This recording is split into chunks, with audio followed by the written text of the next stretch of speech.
राष्ट्रवादीचे आमदार आहेत संग्राम जगताप यांनी म्हटलंय की मुसलमानांकडून कुठलीही खरेदी करू नका, हिंदूंकडून खरेदी करा. हा दिवाळीची त्यांनी अतिशय चुकीचं विधान केलेलं आहे.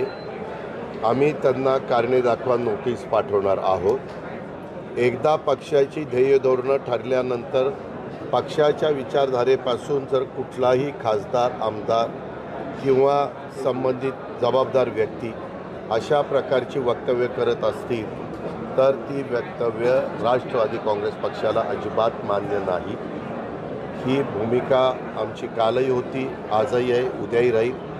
शाहू फुले आंबेडकरांच्या विचारधारेने आम्ही पुढे चाललो आहे. खरं तर अरुण काका जगताप जोपर्यंत हयात होते तोपर्यंत सगळं तिथं सुरळीत होतं. परंतु आता काही लोकांना आता आपल्यावर जबाबदारी वाढलेली आहे. आपले वडिलांचं आपल्यावर छत्र राहिलेलं नाही आहे. त्यावेळेस जबाबदारीनं आपण वागलं पाहिजे, बोललं पाहिजे. हा शाहू फुले आंबेडकरांचा महाराष्ट्र हा सर्वांना बरोबर घेऊन जाणार आहे. परंतु अशा वेळेस मी तिथं एका कार्यक्रमाला गेलेलो होतो, तेव्हाही त्याला सांगितलेलं होतं.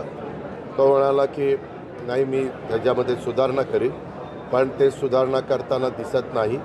त्याच्यामुळं त्याची जी भूमिका आहे, त्याचे जे विचार आहेत ते पक्षाला अजिबात मान्य नाही आणि त्याच्यामुळं त्याला कारणे दाखवा नोटीस. मला काही मी मन कावडा नाही आहे. त्याला तू करतो का आणखीन कोणी करतो ते मला माहिती नाही.